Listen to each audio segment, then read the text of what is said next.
Hi everyone, today we will learn about analytical exposition type. Learning objectives, we will learn about analytical exposition text, its definition, purpose, structure, expressions, and grammar. Focus on writing analytical exposition text. We will also analyze example of analytical exposition text. So, what is an analytical exposition text? Berdasarkan pengertiannya, analytical exposition is a text that elaborates the writer's idea about the phenomenon surrounding. Artinya, teks ini berisi pendapat atau pemikiran penulis tentang hal-hal yang terjadi di sekitarnya, biasanya berupa benda, kejadian, maupun tempat. Now, let's talk about the purpose of an analytical exposition text.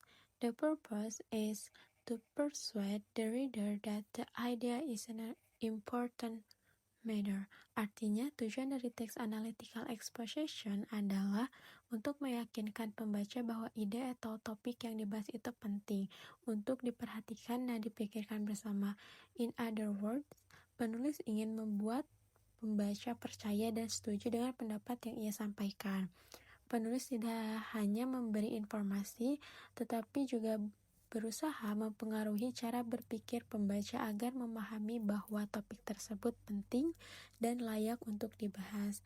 For example, yang judulnya The Importance of Having Breakfast.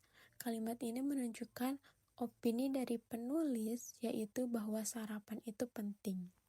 Now we will learn about structure of analytical exposition text.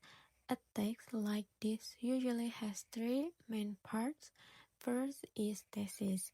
This section is the main topic you want to express. Di bagian ini, penulis memperkenalkan topik utama dan juga menunjukkan opini atau pendapatnya terhadap topik tersebut.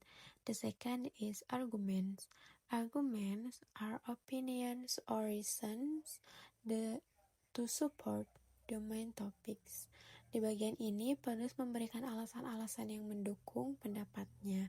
Biasanya ada lebih dari 2 argumen, karena semakin banyak alasan yang diberikan, pembaca akan semakin percaya bahwa topik tersebut memang penting atau layak untuk dibahas. The third is reiteration. Reiteration is a reaffirmation of the author's position and opinion on the main topics. Bagian ini biasanya ada di akhir teks untuk menegaskan kembali pendapat penulis. Jadi kesimpulannya, struktur dari analytical exposition itu ada 3. Pertama, tesis, kedua, arguments, dan yang ketiga, reiteration. When we write an analytical exposition text, kita membutuhkan expressions atau ungkapan-ungkapan khusus untuk menyampaikan pendapat, alasan, dan kesimpulan dengan jelas dan meyakinkan. Contohnya yang pertama, there are several reasons why. Ungkapan ini digunakan untuk memulai bagian argumen, yang artinya ada beberapa alasan mengapa titik-titik. Yang kedua, let me tell you the reason why. Digunakan untuk menekankan alasan tertentu, yang artinya mari saya jelaskan alasannya. Yang ketiga, this is true based on the fact below. Ungkapan ini digunakan untuk menunjukkan bahwa pendapat penulis didukung oleh fakta atau bukti, yang artinya hal ini benar berdasarkan fakta-fakta berikut.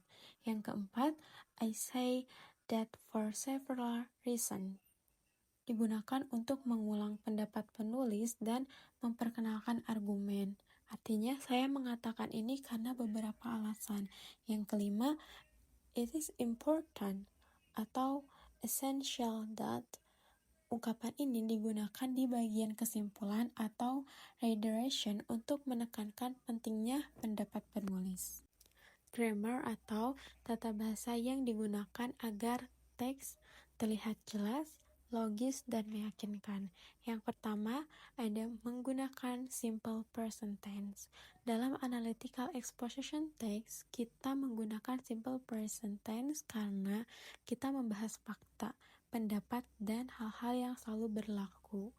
Contohnya, student needs to have breakfast every morning.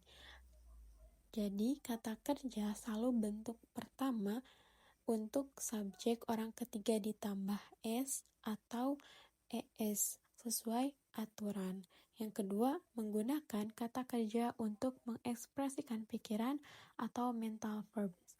Penulis sering memakai kata kerja yang menunjukkan pikiran atau perasaan, misalnya expressions, feel, know, realize, sense, think. Contohnya yaitu I think that education is very important for young people. Tujuannya adalah untuk menyampaikan opini atau analisis penulis dengan jelas. Yang ketiga, menggunakan internal conjunction atau kata penghubung. Kata penghubung ini membantu menghubungkan ide-ide atau argumen agar teks lebih terstruktur dan mudah dipahami. Yang pertama ada addition, penambahan. Contohnya, besides, in addition, moreover. Yang kedua ada comparisons atau perbandingan, seperti but, meanwhile, on the other hand. Yang ketiga ada time, waktu atau urutan. Contohnya first, second, then, next. Yang keempat ada cause effect, akibat atau hasil. Contohnya consequence, as a result, so the result. Di sini ada contoh dari analytical exposition text yang berjudul The Easiest Way to Stay Healthy. Paragraf pertama itu bagian tesis. Di bagian ini, penulis memperkenalkan topik utama yaitu living a healthy life dan menyampaikan opini bahwa jogging adalah cara termudah dan paling murah untuk tetap sehat. Pada paragraf kedua dan ketiga, itu bagian argumen. Paragraf kedua itu argumen 1 tentang fisik atau physical health. Penulis menjelaskan manfaat fisik jogging dengan fakta dan angka untuk meyakinkan pembaca. Sedangkan pada paragraf ketiga itu adalah argumen kedua tentang mental health. Penulis menambahkan manfaat mental jogging sehingga alasan semakin kuat dengan penggunaan expression dan conjunction seperti forever, besides, then, menghubungkan argumen secara logis, dan kata kerja mental verbs seperti realize, feel, yang menunjukkan opini atau penilaian penulis. Yang paragraf keempat itu adalah bagian reiteration, penegasan kembali atau kesimpulan. Di sini, penulis menegaskan kembali pendapat utama bahwa jogging adalah cara terbaik dan murah untuk menjaga kesehatan. Untuk memahami sebuah teks, kita perlu tahu main idea atau ide pokok. Ide pokok adalah hal paling penting yang ingin disampaikan penulis dalam teks. Kita bisa menemukannya melalui 3 tahap. Yang pertama, before you read the title. Baca judul teks. What is the text about? Pikirkan tentang apa teks itu. And what is the topic? Tentukan topik utama yang dibahas. Yang kedua adalah saat membaca. Saat membaca teks, perhatikan looking for and carefully reading text picture. Perhatikan ciri-ciri teks, misalnya paragraf pertama, gambar, kata yang dicetak tebal atau heading. Is the text fiction or non-fiction? Apakah teks itu fiksi atau non-fiksi? Look for information, words, and picture that are repeated. Cari informasi, kata atau gambar yang diulang-ulang karena biasanya itu penting. Yang ketiga ada after you read, think about the most important point about the topic. Pikirkan hal paling penting yang ingin disampaikan penulis. What details or example pick up and support the main idea?